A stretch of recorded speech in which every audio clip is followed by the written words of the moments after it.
Bom, gente, vamos falar sobre o legado do Papa Francisco. Eu recebo aqui com muito carinho. Camila, seja bem-vinda. Bom dia. Tudo bem, minha querida? Tudo jóia. Que bom que você está aqui. Bom dia, Padre Camilo. Bom dia, Camila. Bem-vinda. Obrigada. Bom, gente, olha, o Papa Francisco, né, ao longo aí dos seus 12 anos de pontificado, deixa pra gente um legado único que se reflete, né, em tantas reformas profundas dentro da igreja.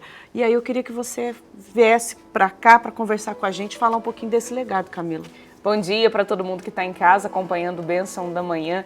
É muito bom a gente falar desse legado do Papa Francisco, porque nesses 12 anos de pontificado, ele fez uma reforma não só estrutural, mas também uma reforma na mentalidade da igreja. Quando o Papa Francisco assume o seu pontificado, lá em março de 2013, ele começa a colocar em prática algo que ele já vinha trabalhando no seu serviço à igreja, desde quando ele era padre, depois como provincial dos jesuítas, depois como bispo, como cardeal lá em Buenos Aires. E aí o Papa começa fazendo essas reformas, tanto financeiras, no Banco do Vaticano, no Banco da Cúria Romana, mas também em processos estruturais dentro da Igreja Católica. O Papa Francisco ele quebrou o sigilo nos casos de abusos sexuais. Isso é algo histórico.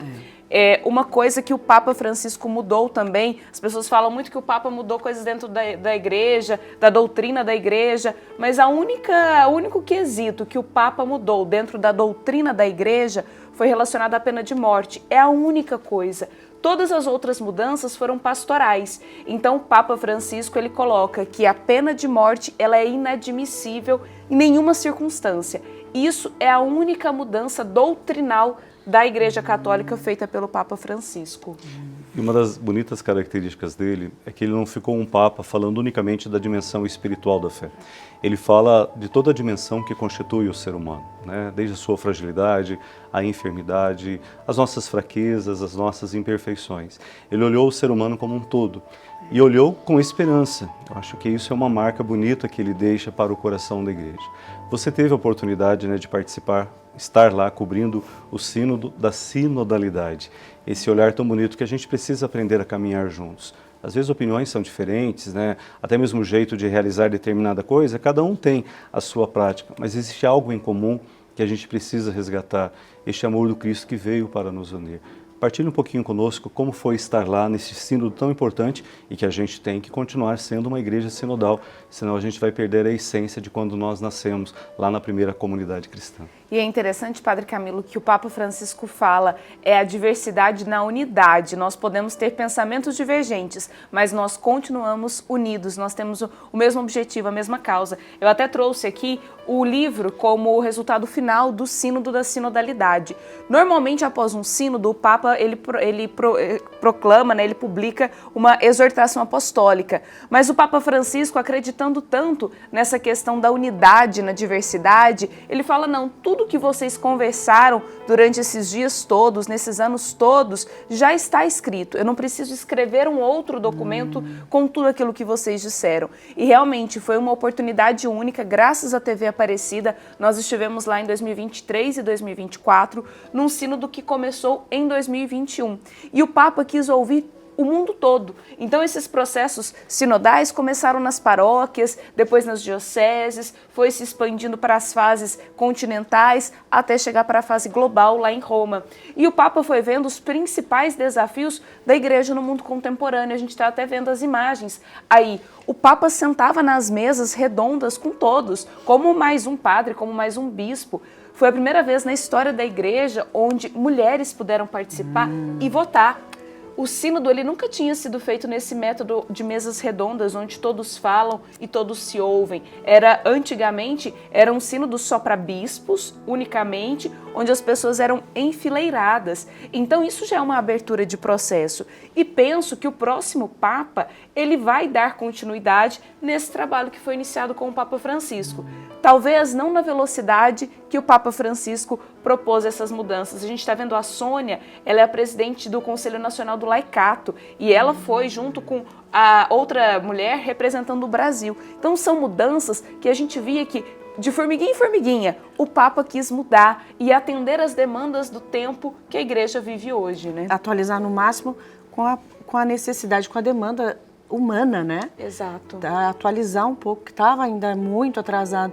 E o diálogo interreligioso também, né, Camila? Com certeza, Dani. Nossa, o Papa fez história buscando, foi o primeiro Papa na história da Igreja que foi no Iraque. O Papa Francisco fez questão de ir em Ur, a terra natal de Abraão. Então, assim, o Papa, ele buscou conversas com os judeus, com os muçulmanos, com outras religiões, os ortodoxos. O Papa fez essa ponte e era o que ele falava, nós precisamos construir pontes.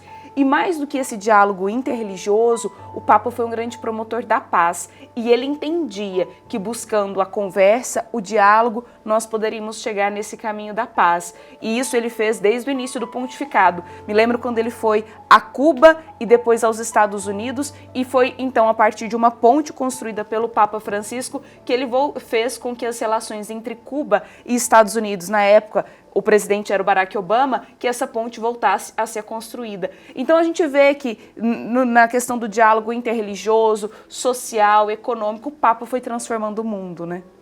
E é bonito perceber que ele era um homem de profunda oração, né? E rezar é dialogar com Deus.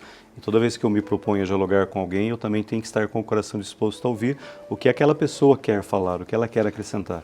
Nesse diálogo com Deus, ele cria essa maravilhosa porta de diálogo com o mundo.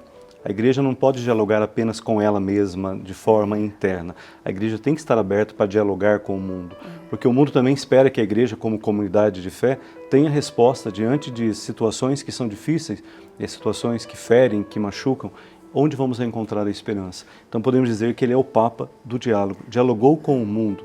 E os próprios líderes mundiais reconheciam isso, né? Quantos líderes foram até ele, para poder, através da sua sabedoria, da sua humanidade, encontrar caminhos para viver o próprio governo com humanidade em seus países. Então, acho que esse diálogo é algo muito marcante do seu pontificado. Com certeza, Padre Camilo, tanto que a última visita que o Papa recebeu foi do vice-presidente dos Estados Unidos no domingo. Então, assim, a gente percebe o quanto o Papa, ele fez essa ponte. A gente está vendo as imagens aí do período da pandemia, que foi também algo marcante nesse diálogo também, quando o Papa falou, não, nós vivemos sim uma crise sanitária, mas além de ações concretas, nós precisamos rezar. E é isso que o Padre Camilo falava, dessa oração com Deus, desse diálogo com Deus. Ele fez o diálogo com Deus, mas ele também fez a ponte com os diversos governantes, promovendo a questão das vacinas, promovendo o isolamento para que as pessoas não se contaminassem.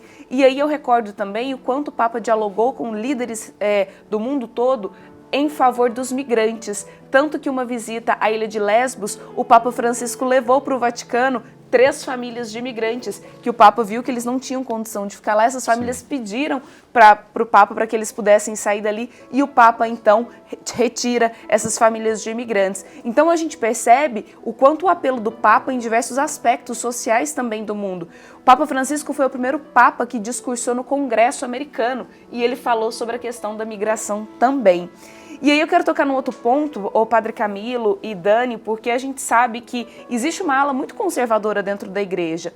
E quando o Papa fala da questão dos homossexuais, o Papa Francisco fala, todos são filhos de Deus. O Papa fala, todos podem receber a bênção de Deus. Nós não podemos falar que fulano, ciclano não pode. Exatamente. E por que o Papa fazia isso? Porque ele queria uma igreja inclusiva. Ele queria abrir as portas para que todos estivessem dentro da igreja. Quando o Papa fala das mães solteiras, ele fala, mas mãe não é uma condição de estado civil. A mãe, ela é mãe, independente se ela é casada ou não. Então a gente percebe um Papa que englobou todos os aspectos da vida humana, né? Exatamente. E são movimentos que mudam completamente, né? Que acesso que a gente inclui, é porque a gente esperava isso também. A gente depende de uma pessoa assim para a gente poder trazer para a nossa realidade esse ensinamento, para a gente continuar construindo pontes e não muros, né, Camila? Camila, obrigada. Imagina, que bom obrigada. que você pôde participar de tantos momentos também, né?